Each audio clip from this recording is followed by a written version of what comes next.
예, 할렐루야. 오늘은 3월 24일 주일입니다. 오늘 말씀은 이사야서 53장 5절, 6절 말씀입니다. 한번 읽어보겠습니다. 그가 찔림은 우리의 허물 때문이요 그가 상함은 우리의 죄악 때문이라. 그가 징계를 받음으로 우리는 평화를 누리고 그가 채찍에 맞음으로 우리는 나음을 받았도다.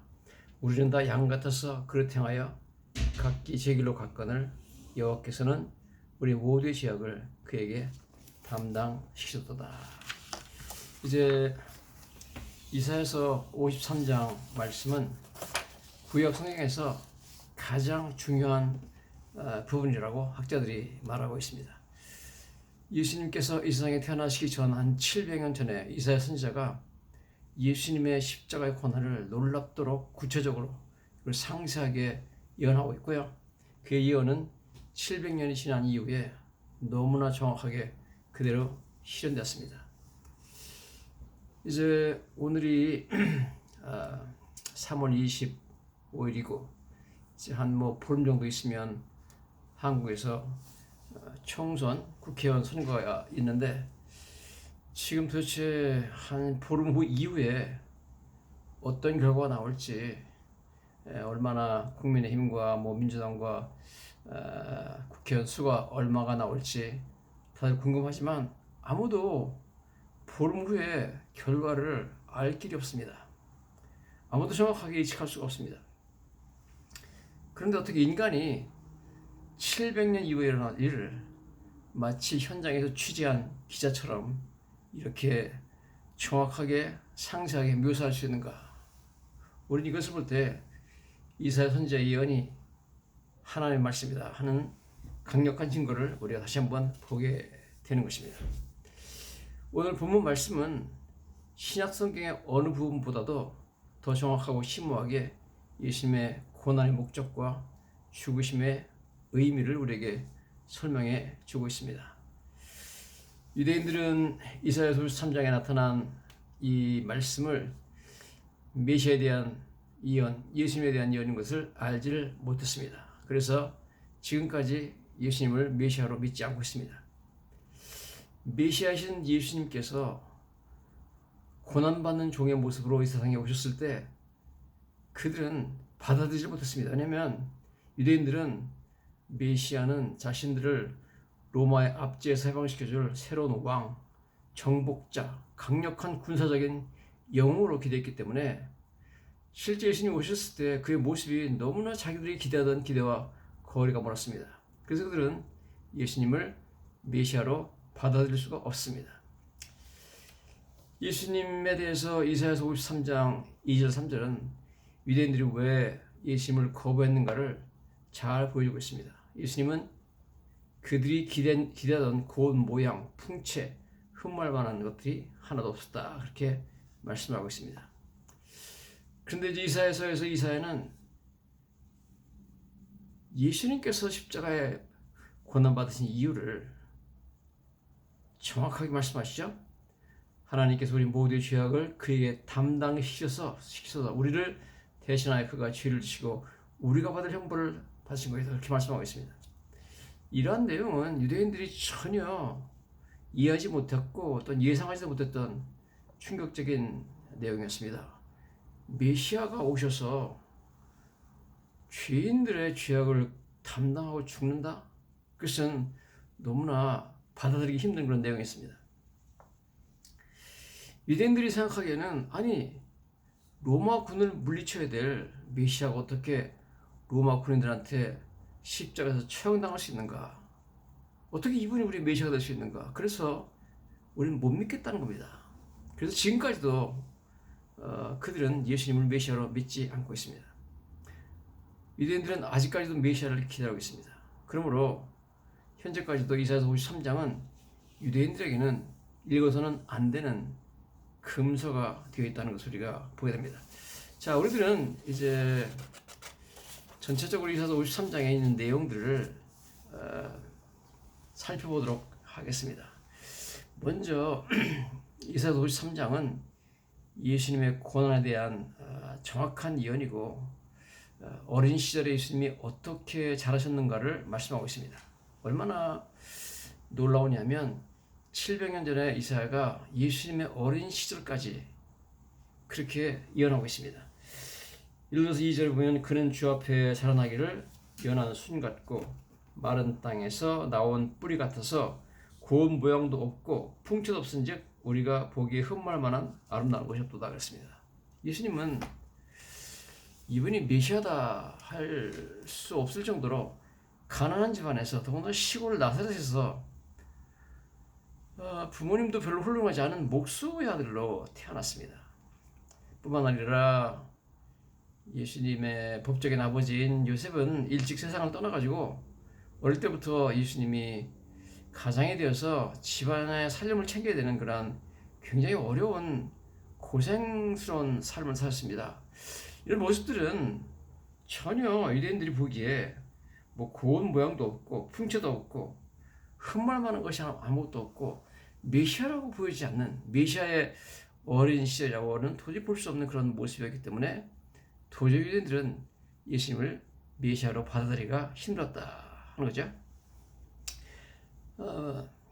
뿐만 아니라 이사야서는 예수님께서 십자가에 처형되기 전후로 해서 가지고 엄청난 조롱과 멸시와 학대를 받을 것을 예언하고 있습니다. 이 성경 보면 53장 3절에 그는 멸시를 받아 사람들에게 버림받았으며 간고를 많이 겪었으며 질고를 아는 자라 마치 사람들이 그에게서 얼굴을 가리는 것 같아서 멸시를 당하였고 우리도 그를 귀히 여기지 않았다. 그래서 예수님께서 십자가에 달리기 전에 특별히 엄청난 조롱과 멸시와 그 다음에 이처럼 참 학대를 받는 것을 우리가 보게 되는데요. 구체적으로 우리가 보면 예수님께서 십자가에 못 박히기 전에 이 이스라엘 백성들이 모두 모여와가지고 예수님을 십자가에 못 박으라고 소리치는 것을 우리가 보게 됩니다. 마태복음 27장에 가보시면 27장 23절에 이렇게 나옵니다. 빌라도가 이르되 그러면 그리스도라 하는 예수를 내가 어떻게 하랴? 그들이 다 이르되 십자가에 못 박혀야 하겠나이다. 빌라도가 이르되 어찌미냐 무슨 악한 일을 하였느냐? 그들이 더욱 소리질러 이르되 십자가에 못 박혀야 하겠나이다. 이렇게 소리질러 가지고 예수님을 십자가에 못 박으라고 해서 완전히 예수님을 버렸습니다. 그것을 이사야서에서 53장에 미리 예언하고 있죠. 그는 멸시를 받아 사람들한테 버림받았다 딱 나와 있습니다. 뿐만 아니라 이스라엘 백성들이 십자가에 달리기 전에 예수님을 심문하고 얼굴에 침을 뱉고 얼굴을 때리고 조롱했습니다. 예나 지금이나 얼굴에 침 뱉는다는 것은 막 극도의 멸시의 표시고 조롱의 표시죠. 여기 이사에서 마태복음 26장에 가보면 그런 말씀들이 나와 있습니다. 마태복음 26장 67절부터 읽어보면 그런 말씀이 나오죠. 이에 예수의 얼굴에 침 뱉으며 주먹으로 치고 어떤 사람은 손바닥으로 때리며 이르되 그리스도야 우리에게 선지자 노릇을 하라. 너를 친 자가 누구냐? 이렇게 막 엄청난 조롱과 멸시했습니다. 그래서 이사야서 53장에 그걸 그대로 예언하고 있죠. 3절에 보면 멸시받았다. 그 다음에 그에게서 얼굴을 가리는 것 같이 멸시당하였고 그를 귀히 여기지 않았다. 엄청난 멸시를 퍼붓었다는 것을 성경이 700년 전에 예언하고 있습니다. 놀랍죠? 어떻게 그 그림을 보는 것처럼 그렇게 예언하고 있는지 정말 놀랐습니다. 뿐만 아니라 이사야서 53장은 예수님께서 실제로 십자가에 처형당하는 장면을 그대로 묘사하고 있습니다. 놀랍게 묘사하고 있습니다. 실제 예수님께서 찔리실 것이다. 그 다음에 상할 것이다. 채찍질을 당할 것이다. 또 예수님께서 심문 받을 때도 항변을 안 할 것이다. 여러 가지 어려움을 당하면서 십자가를 지고 끌려가실 것이다. 그 다음에 강도들과 함께 십자가에 달리실 것이다. 나중에 부자 아리마대 요셉의 무덤에 안장될 것이다. 이거 모든 것을 예언하고 있습니다. 이사야 3장에 정말 놀랍습니다. 너무 놀랍습니다. 이것은 하나님의 말씀이 아니면 있을 수가 없는 일이죠. 우리가 다시 이사야 3장에 가보면 어떻게 이 모든 것이 이어되는지 첫째, 예수님이 찔릴 것을 말씀하고 있죠. 이사야 53장 5절에 그가 찔림은 우리의 허물 때문이요. 그래서 예수님이 찔린 것을 얘기하죠. 예수님은 손에 못이 박히셔서 찔리셨고 머리에 가시면류관을 쓰셨잖아요. 근데 가시면류관을 실제 제가 예루살렘에 가서 이게 예수님이 있었던 가시멜리관이라고 해가지고 그 가시나무를 보여주는데 엄청나게 뾰족하고 너무 강하고 길더라고요. 가시가 그거를 머리에 씌우고 갈대 지금 몽둥이로 때려가지고 그 갈대가 깊이 예수님 머릿속에 박히면서 엄청난 피가 흘러가지고 얼굴이 피투성이가 되었습니다. 손과 발에 찔리셨고 못으로 찔리셨고 큰 대못으로 찔렀죠. 어마어마하게 아프겠죠. 뭐 말도 못하게 아프겠죠. 그 다음에 로마 군병들이 창으로 옆구리를 찔렀습니다. 이 찔리심을 그대로 예언하고 있습니다. 그가 찔림은 우리 허물로 인함이요 그랬습니다. 또 예수님은 채찍질을 당하셨습니다. 십자가 달리는 사람들을 미리 로마 군인들이 기둥에다 묶어놓고 엄청나게 아픈 채찍질을 가하는데 채찍에 그 가죽에다가 뼈 조각과 새 조각을 달아가지고 때리기 때문에 한 번 때렸다가 풀면은 살점이 떨어져 나오는 어마어마하게 아픈 채찍질을 당하시는데 그것을 그대로 예언하고 있습니다. 이사야 53장 5절에 그렇게 나와 있죠. 그가 채찍에 맞음으로 우리가 나음을 입었도다. 또 예수님은 놀랍게도 신문을 받으시고 그러는데 나는 죄가 없다. 왜 나를 잃는데 붙잡아가지고 난 죽이려고 하느냐. 그렇게 전혀 항변을 하셨습니다.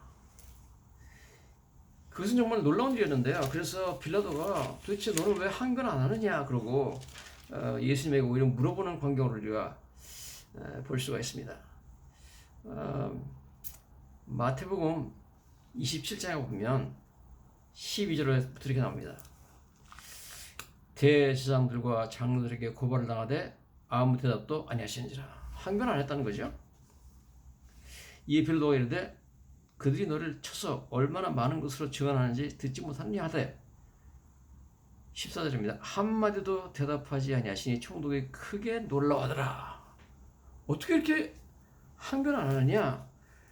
보통 사람들은 빌라도 앞에 끌려오면 총독 각하 저는 저런 죄를 진 적이 없습니다. 저 사람들이 저에게 대해서 거짓말하고 있습니다.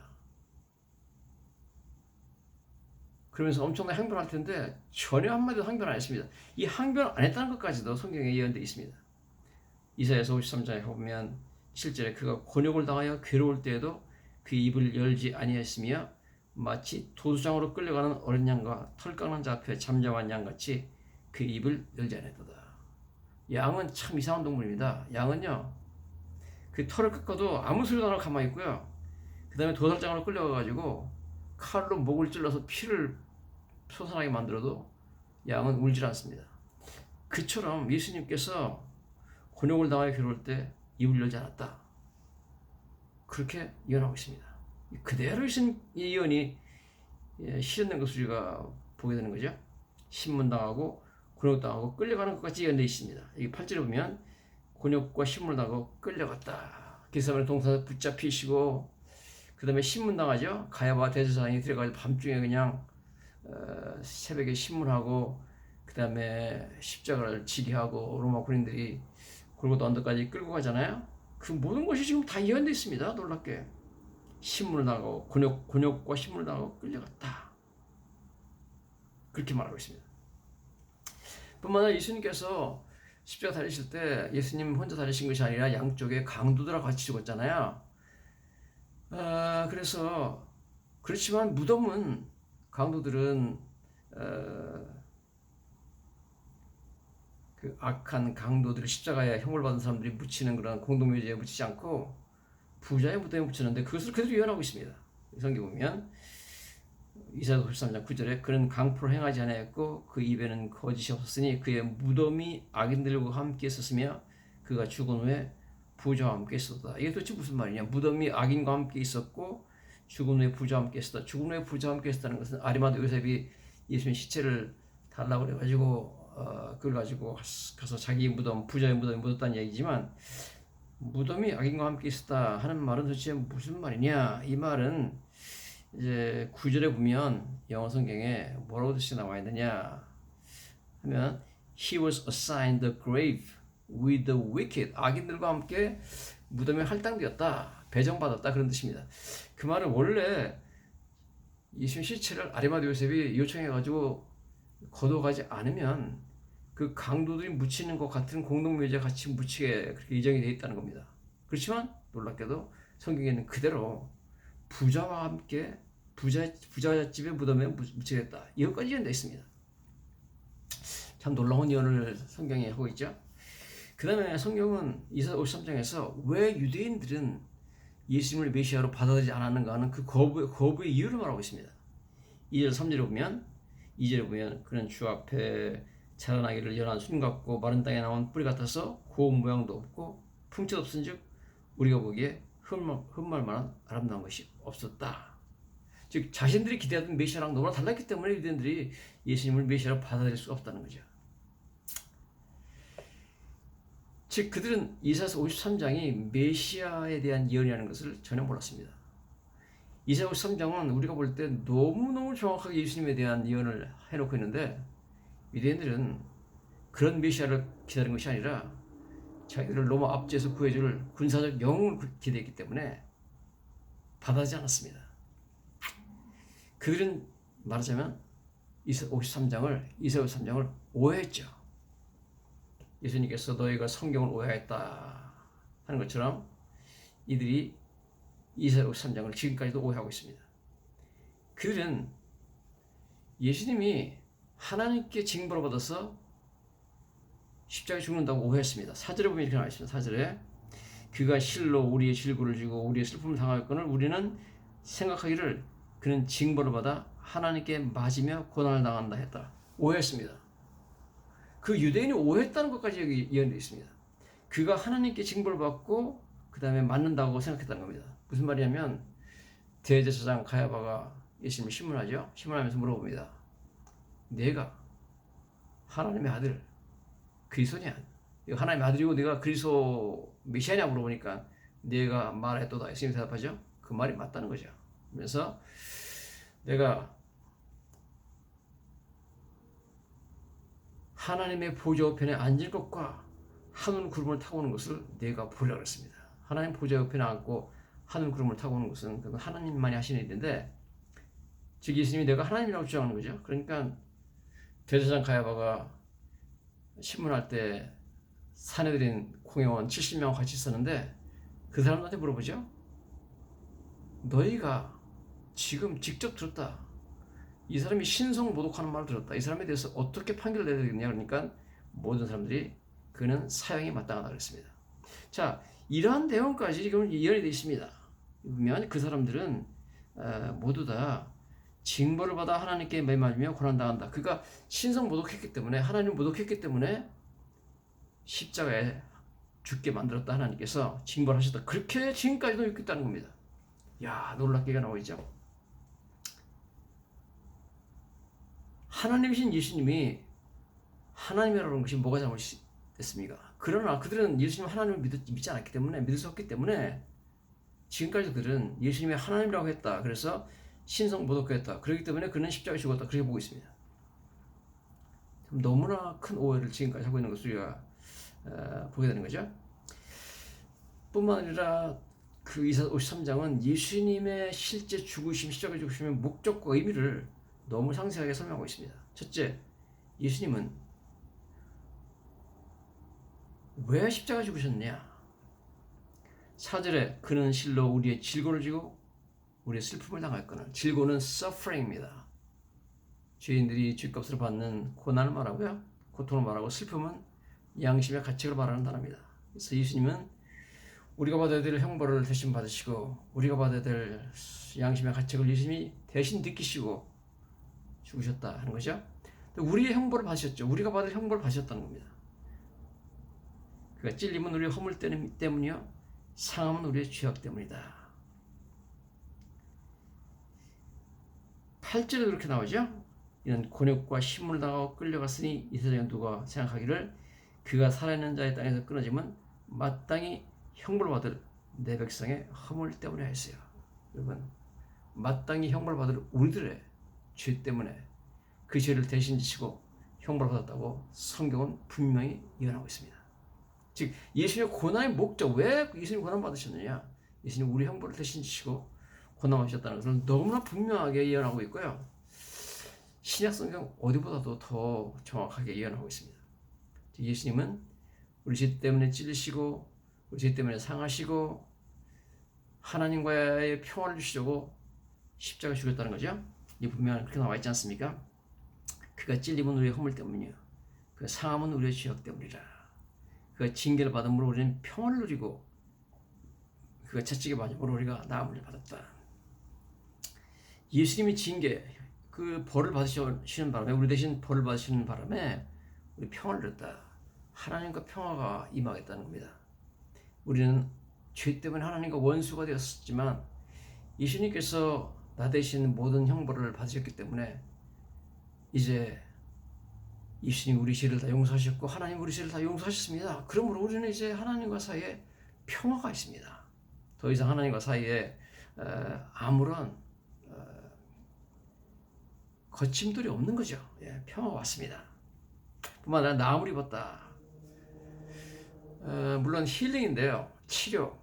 예수님이 십자가 살으셨기 때문에 모든 병이 없이 우리가 다 치료받는다, 그런 뜻은 아닙니다. 영적인 치료겠죠. 영적인 치료는 결국은 하나님께서 죄를 용서해 주신다 하는 뜻입니다. 즉 하나님과 평화를 우리에게 주시기 위해서 예수님이 돌아오셨다고 분명하게 말씀하고 있습니다. 뿐만 아니라 예수님이 우리의 죄악을 담당하셔서 그 죄 때문에 돌아가셨다는 것은 여러 번 지금 말씀하고 있는데요. 이사도서 3장에 한 3번 정도 하나님께서 우리의 죄악을 그에게 담당시켰다는 말씀이 나옵니다. 5절에 보면 6절이죠. 우리는 다 양 같아서 그릇 행하여 각기 제 길로 갔거늘 여호와께서는 우리 모든 죄악을 그에게 담당시켰도다. 우리 모든 죄악을 그에게 담당시켰다. 예수님이 짊어지고 가게 하셨다는 겁니다. 할렐루야. 여러분, 2000년 전에 예수님께서 저와 여러분들의 모든 죄악을 이미 다 담당하고 이미 다 짊어지고 가셨습니다. 절대로 하나님께서 더 이상 우리한테 죄악의 짐을 지게 하지 않으실 겁니다. 왜냐하면 예수님이 이미 다 담당하고 가셨기 때문에 그렇습니다. 우리 과거와 현재와 미래의 모든 죄는 이미 2000년 전에 하나님께서 예수님에게 다 짊어지고 가셨습니다. 이 말을 한 3번 정도 하죠. 여기 보면 11절에도 합니다. 11절 하반부에 보면 나의 의로운 종이 자기 지식으로 많은 사람을 의롭게 하며 또 그들의 죄악을 친히 담당하리로다, 그렇게 말하고 있죠. 그래서 12절에도 그렇게 말하고 있습니다. 여기 보면 마지막 12절 마지막 부분에 그가 많은 사람의 죄를 담당하며 범죄자를 위하여 기도하였느니라, 그렇게 말하고 있어. 많은 사람의 죄, 우리들의 죄를 담당하셨다는 것을 너무 분명하게 성경에서 말씀하십니다. 우리 죄악을 담당하시기 위해서 주님께서는 십자가에 돌아가신 줄로 믿습니다. 뿐만 아니라 놀랍게도 이사도서 3장은 예수님이 십자가에 돌아가신 목적은 하나님께서 우리를 의롭게 하시려고 돌아가셨다고 말하고 있습니다. 11절에 보면 이렇게 나와 있습니다. 나의 의로운 종이 자기 지식으로 많은 사람을 의롭게 하며, 그랬습니다. 의롭게 한다는 것은 하나님께서 우리를 다만 용서한다는 것과는 좀 훨씬 더 심오한 뜻을 갖고 있습니다. 의롭게 하신다는 것은, 우리 의롭다고 선언하시는 것은 용서하는 것이 아니라, 용서하는 정도가 아니라 아예 우리는 아무 죄도 짓지 않았다, 죄를 지은 적이 없다, 그렇게 선포한다는 것입니다.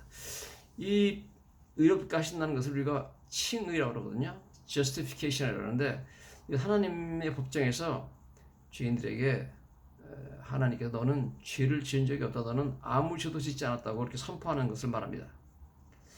예수님께서 십자가에 달리셔서 보혈의 피를 흘리신 능력과 효과가 얼마나 강력한지 우리의 죄를 용서받는 것뿐만 아니라 하나님께서 놀랍게도 예수 믿는 모든 사람들은 아예 아무 죄도 지은 적이 없다고 선포하는 것입니다. 우리가 죄를 지었는데 어떻게 그러느냐? 그게 바로 하나님이 의롭게 하신다는 놀라운 은혜를 우리에게 주시는 줄로 믿습니다. 하나님 우리를 의의 옷으로 입혀주시고 더러운 죄의 옷을 벗겨주셨습니다. 그리고 하나님께서는 더 이상 내가 너희 죄를 용서할 뿐 아니라 너희 죄를 내가 기억도 하지 않겠다 그러면서 너희는 아예 지금부터 아무 죄도 짓지 않은 사람은 내가 그렇게 너를 취급하겠다고 주님께서 말씀하시는 것이 의롭다는 칭입니다. 이 칭에 대해서 사도 바울은 로마서 3장부터 계속해서 그는 칭의 은혜를 강조하고 있는 것을 보게 됩니다. 사도 바울이 생명 걸고 전했던 복음의 가장 중요한 포인트가 바로 의롭다는 거죠. 이것을 이미 이사야서에서 예언하고 있습니다. 우리 의롭게 하려고 들어가셨다. 여기 보면 이렇게 나와 있습니다. 나의 의로운 종, 예수님을 말하죠. 예수님이 자기 지식으로 많은 사람을 의롭게 했다. 자기 지식으로 의롭게 했다는 것이 도대체 무슨 말이냐? 예수님의 지식을 가지고 의롭게 했다는 뜻이 아니라 우리가 예수님을 아는 지식 때문에 우리가 의로워진다는 겁니다. 여러분, 우리가 예수님을 아는 지식, 우리가 예수님을 믿으면 그것으로 의로워진다는 것입니다. 성경은 이 지식이라는 단어를 좀 우리가 아는 단어랑 좀 다르게 쓰고 있습니다. 예를 들어 성경에서 안다, 지식, 안다 그러는 것을 물론 그냥 우리가 뭘 안다, 지식이라는 뜻도 있지만 굉장히 친밀한 관계 속에서 깊이 알을 때 혹은 서로 사랑할 때 그걸 안다고 표현합니다. 예를 들어가지고 성경에 보면 이렇게 나오죠. 그 마리아가 그 천사 가브리엘이 찾아왔어요. 찾아와가지고 내가 이제 잉태하여 아들을 낳을 것이다. 그런데 마리아가 그러죠. 가브리엘한테 아니 내가 사내를 알지 못하는 남자를 알지 못하는데 어떻게 내가 아기를 잉태할 수 있습니까? 그러니까 성령이 너에게 마시고 하나님의 권능이 너에게 마셔서 너희 잉태하게 할 것이다 그랬습니다. 그때 마리아가 사내를 알지 못한다는 것은 나는 사내랑 사랑에 빠져가지고 동침한 적이 없다는 뜻입니다. 즉, 이 안다는 뜻은 그냥 아는 것이 아니라 남녀가 너무 깊이 사랑에 빠져가지고 서로 동침할 정도까지 아주 긴밀한 관계를 말합니다. 즉, 성경의 지식이라는 것은 그냥 아는 지식이 아니라 굉장히 깊은 신뢰 관계를 뜻하고 있습니다. 즉, 여기서 보면 나의 의로운 종이 자기 지식으로, 영어 성경에 보면 by his knowledge 그랬습니다. by his knowledge는 것은 예수님의 지식을 말하는 것이 아니라 우리가 예수님을 아는 지식을 말합니다. 우리가 예수님을 깊이 알므로, 신뢰함으로, 그런 뜻이죠. 안다는 것이 우리가 예수님을 신뢰하고 믿음으로 말미암아 우리가 의롭게 된다고 성경이 말씀하고 있습니다. 와, 놀라운 얘기를 하고 있습니다. 네. 뿐만 아니라 성경은 예수님께서 고난받으신 목적이 사탄과의 전쟁에서 승리하기 위해서 그랬다고 나와 있습니다. 여기 승리를 얘기하고 있습니다. 여기 보면 이사야 53장 12절에 그러므로 내가 그에게 존귀한 자와 함께 몫을 받게 하며 강한 자와 함께 탈취한 것을 나누게 하리니, 이것은 전쟁에 있을 때 장군이 승리한 이후에 전리품을 나누는 모습을 적어놓고 있습니다. 예수님의 십자가의 죽으심은 유대인들이 생각하는 것처럼 인생의 실패나 그 능력이 없어서 로마군한테 당해서 죽은 것이 아니라 죽음으로 말미암아, 예수님은 죽음으로 말미암아 죽음을 정복하고 사탄의 권세를 깨뜨리시고 승리했다는 겁니다. 뿐만 아니라 성경은 더 놀라운 얘기를 하고 있습니다. 이사야 53장에 뭐라고 말하냐면 예수님께서 그렇게 처참하게 십자가에 죽으신 것은 하나님이 원하셨기 때문에 그렇다고 말씀하고 있습니다. 뿐만 아니라 예수님께서 그렇게 죽으시는 것을 하나님이 기뻐하셨다 이렇게 말씀하고 있습니다. 여기 보시면 이렇게 나와 있죠. 10절에 여호와께서 그에게 상을 받게 하기를 원했다고 나오죠. 질고를 당하게 하셨건즉 그의 영혼을 속건제물로 드리게 이르면 그가 씨를 보게 되며 그의 날은 길 것이요 그의 손으로 여호와께서 기뻐하시는 뜻을 성취하리로다. 즉 여러분, 예수님이 십자가에 달리셔서 죽으시는 그 처참한 그것을 하나님이 원하셨고 상을 받게 하시길 원하셨고 그 다음에 여호와께서 기뻐하셨다고 나오고 있습니다. 와, 여러분, 누가 자기 사랑하는 자식이, 아들이 십자가에 비참하게 죽는 것을 원하는 부모가 어디 있겠습니까? 그러나 하나님께서는 우리를 너무나 사랑하셔서 우리가 지옥에 떨어져서 영원히 불타는 그 형벌을 받게 하지 않으시려고 예수님을 십자가에 대신 죽이시는 것을 원하시고 그것 때문에 기뻐하셨다고 말씀하고 있습니다. 와, 이것은 정말 엄청난 얘기죠. 예수님도 우리를 대신하여서 십자가에 고난받으시기를 직접 원하셨습니다. 성경 보면 예수님께서 이렇게 말씀하시죠. 누가 내 목숨을 빼앗는 자가 있는 것이 아니라 내가 스스로 버리노라. 선한 목자는 양들에서 목숨을 버린다고 예수님 말씀하셨잖아요. 예수님도 원하셨던 길이죠. 여러분 정말 놀랍죠? 하나님께서 우리를 얼마나 사랑하시면 그 사랑하는 아들 예수 그리스도를 그렇게 처참하게 죽이시기를 원하셨고 우리를 기뻐하시다고 말씀하고 있습니다. 그렇지만 그 죽으심으로 말미암아 수많은 사람들이 예수 믿게 되고 뭐 오순절날 이후에 하루에 3,000명, 5,000명 전 세계적으로 지금 얼마나 많은 사람들이 예수 믿습니까? 어마어마한 열매를 거두게 되었고 어마어마한 믿음의 자녀들이 생겨나게 되어서 지금 예수님이 자신이 수고하는 것에 대해서 굉장히 만족하고 계시고 있다 그런 얘기를 하고 있죠. 여기 11절에 보면 그런 말씀이 나옵니다. 그가 자기 영혼에 수고하는 것을 보고 만족하게 여길 것이라. 여기 수고라는 단어가 나오는데 히브리서 원어에 가보면 수고라는 단어는 해산의 고통을 말할 때 씁니다. 예수님은 믿음의 자녀인 저와 여러분들을 해산하기 위해서 이런 고통을 당하셨기 때문에 수고한 것 때문에 그 수고, 그 해산의 고통 때문에 만족하게 된다는 겁니다. 많은 사람이 구원받았기 때문에 만족하게 여기고 이 만족이라는 단어는 어느 때 쓰이냐면 농부가 그 농사를 지어가지고 그 많은 수확을 얻었을 때 혹은 뭐 열매가 주렁주렁 나무 열렸을 때 기뻐하는 그 만족 그 단어를 쓰고 있습니다. 여러분 저 여러분들은